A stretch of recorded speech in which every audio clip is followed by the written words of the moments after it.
मंगलम भगवान विष्णु मंगलम गरुड़ध्वजा मंगलम पुंडरीकाक्षाय मंगलाय तनोहरि। जय श्री राधे दर्शकों, आज की इस वीडियो में हम आपको उत्पन्ना एकादशी के बारे में बताएंगे कि उत्पन्ना एकादशी कब है, इसका पारण समय क्या है। तो हिंदू पंचांग के अनुसार मार्गशीर्ष कृष्ण पक्ष की एकादशी तिथि को उत्पन्ना एकादशी के नाम से जाना जाता है। इसी दिन एकादशी माता का जन्म हुआ। तो आज की इस वीडियो में हम जानेंगे कि 2022 में उत्पन्ना एकादशी कब है। तो उत्पन्ना एकादशी इस बार 20 नवंबर की है। आपको व्रत 20 नवंबर को रखना है और जो पारण का समय है वो 21 नवंबर सुबह 6:48 से लेकर 8:56 तक है।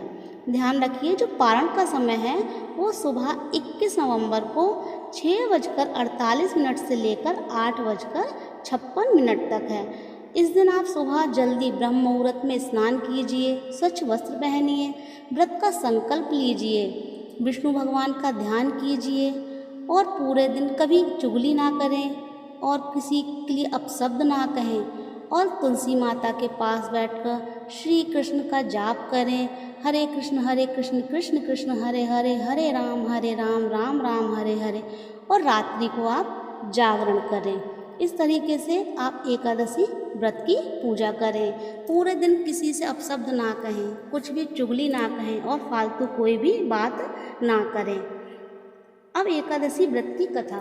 तो चलिए अब हम एकादशी की कथा सुनाते हैं। एक दिन प्रथापुत्र अर्जुन ने भगवान श्री कृष्ण से पूछा कि हे जनार्दन, आप कहते हैं कि सहस्त्र यज्ञ करने से जो फल प्राप्त होता है उसकी तुलना भी एक एकादशी व्रत के पालन से मिलने वाले फल से नहीं की जा सकती। तो कृपया आप मुझे ये बताएं कि ये एकादशी इतनी विशेष क्यों है, किस प्रकार ये इतनी मंगलमय बनी। तो भगवान ने उत्तर देते हुए कहा कि हे अर्जुन, उत्तरी गोलार्ध में शीतकाल के प्रारंभ में मार्गशीर्ष माह में कृष्ण पक्ष में आने वाली एकादशी को एक भक्त को एकादशी व्रत प्रारंभ करना चाहिए। इस एकादशी को उत्पन्ना एकादशी कहते हैं। और इस प्रकार कहते हुए भगवान कृष्ण ने उत्पन्ना एकादशी व्रत कथा कहना प्रारंभ किया। सतयुग में एक समय में मूर नाम का एक भयानक दैत्य रहता था। उसने अपने क्रोध से और अपनी शक्ति से स्वर्ग को जीत लिया था। उसने राजा इंद्र और समस्त देवताओं को पराजित करके अपने नियंत्रण में कर लिया था। इस कष्ट से मुक्ति पाने के लिए सभी देवता ब्रह्मा जी के साथ मिलकर शिव जी के पास जाते हैं और स्वयं को बचाने के लिए उनसे प्रार्थना करते हैं। लेकिन शिव जी कहते हैं कि हे इंद्र, इस घोर कष्ट से आपको श्री हरि विष्णु ही मुक्ति प्रदान कर सकते हैं, इसलिए आप सब उनकी शरण में जाइए, वे अवश्य ही आपको संरक्षण प्रदान करेंगे। ये सुनकर सभी देवतागण भगवान विष्णु के पास क्षीर सागर में आ पहुँचे। वहाँ जाकर उन्होंने भगवान से प्रार्थना की और कहा कि हे कमल नयन, हे मधुसूदन, आप तो सर्वज्ञ हैं, आप तो सदैव आपकी शरण में आने वालों की रक्षा करते हैं। तो हे प्रभु, ब्राह्मण कुंड में नाली जंगा नामक एक दैत्य उत्पन्न हुआ था। इस दैत्य ने सभी देवताओं का संहार करने की प्रतिज्ञा की थी और उसका जो पुत्र है मूर दैत्य, उसकी नगरी का नाम है चंद्रावती। और इस दैत्य ने त्रिलोक में हाहाकार मचा रखा है और उसने सभी देवताओं को पराजित करके पराधीन बना दिया है। हे पृथ्वीपति, कृपया इस असुर से हमारी रक्षा करें। यह सुनकर क्रोधित हुए भगवान श्री हरि ने देवताओं से कहा कि आप सब अभी उस दैत्य की नगरी चंद्रावती पर आक्रमण करें और भगवान स्वयं उसका सैनिक बल है उसका नेतृत्व करेंगे। तब मूर दैत्य के पास वो सारे लोग सेना लेकर पहुँचे और भगवान भी उनके साथ गए। जब उसने देखा जब राक्षस ने देखा कि वो भी गर्जन करते हुए हाहाकार करता हुआ आगे बढ़ा। भगवान और दैत्य के बीच भयंकर युद्ध हुआ। मूर दैत्य और मायावी शक्ति का प्रयोग किए जा रहा था और भगवान श्री हरि उसे परास्त कर रहे थे।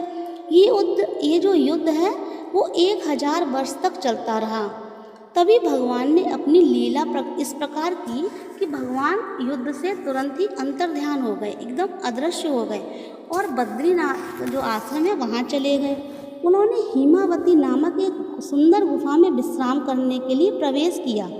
ये जो गुफा थी वो 96 मील लंबी थी और इसका एक ही प्रवेश द्वार था। जब मूढ़ दैत्य ने वहाँ भगवान को विश्राम करते हुए देखा तो उसने मन में निश्चय किया कि अब वह भगवान का वध कर देगा। तभी उसी क्षण भगवान के शरीर से एक सुंदर तेजोमय कन्या का उत्पन्न हुआ। जो तेजोमय कन्या थी वो उत्पन्न हुई। वह बिजली के समान तीव्र और तमाम शस्त्रों से सुसज्जित थी। इस कन्या ने मूढ़ दैत्य को युद्ध के लिए ललकारा। इस कन्या को देखकर मूढ़ दैत्य भी आश्चर्यचकित हो गया, लेकिन अब वो करता क्या? युद्ध की ललकार को अनसुना तो कर नहीं सकता था, तो वह क्या करे? तो उसने युद्ध की जो ललकार थी वो स्वीकार कर ली। युद्ध हुआ और उसने जो कन्या थी उसने उसे युद्ध में हरा दिया। उसके सारे जो शस्त्र थे सब उसके हटा दिए और उसका जो सिर था वो धड़ से अलग कर दिया। जैसे ही उस मूढ़ दैत्य की मृत्यु हुई, भगवान श्री हरि निंद्रा से उठ गए। उन्होंने देखा कि मूढ़ दैत्य का मृत शरीर पड़ा हुआ है और एक तेजस्वी कन्या उनके पास हाथ जोड़कर खड़ी हुई है। तभी भगवान ने पूछा कि हे देवी, आप कौन हैं और इस असुर का वध किसने किया? तब उस कन्या ने हाथ जोड़कर विनम्रता से कहा कि हे पुरुषोत्तम भगवान श्री हरि, मैं आपके दिव्य शरीर से ही उत्पन्न हुई हूँ और ये असुर आपको क्षति पहुँचाना चाहता था, इसलिए मैंने ही इसका वध कर दिया है। यह सुनकर भगवान अत्यंत प्रसन्न हुए और उन्होंने कहा कि हे देवी, आपने सभी देवताओं को इस महान संकट से बचाया है, इसलिए वे सब देवता भी आपसे बहुत प्रसन्न होंगे और आपका पराक्रम देखकर मैं भी आपसे बहुत ज़्यादा प्रसन्न हूँ। मांगिए आपको क्या वर चाहिए, मैं आपको वही वर प्रदान करूँगा। यह सुनकर उस कन्या ने कहा कि हे प्रभु, आप यदि सच में मुझसे प्रसन्न हैं तो मुझे ये वरदान प्रदान कीजिए कि मेरे उत्पन्न होने के आज के दिन जो भी व्यक्ति व्रत उपवास करेगा, पालन करेगा, आपकी पूजा आराधना करेगा, उसके समस्त पापों का मैं नाश कर दूंगी। आज के दिन जो व्रत का पालन करेगा पूरी निष्ठा और भक्ति के साथ, उस व्यक्ति को धार्मिक मनोवृत्ति, संपत्ति और अंत में आप मोक्ष प्रदान करेंगे। यही मेरी इच्छा है प्रभु। यह सुनकर भगवान ने कहा कि हे देवी, आप मेरी आध्यात्मिक शक्ति के रूप में कृष्ण पक्ष के 11वें दिन उत्पन्न हुई हैं, तो इसलिए संसार आपको एकादशी के नाम से जानेगा। तो जो ये व्रत रहा जाएगा उत्पन्ना एकादशी का 20 नवंबर को रहा जाएगा, इस व्रत के पालन करने से भगवान मोक्ष प्रदान करते हैं, सहस्त्रों यज्ञों का फल मिलता है और जो भी आपने पाप किए हैं वो सब नष्ट हो जाते हैं।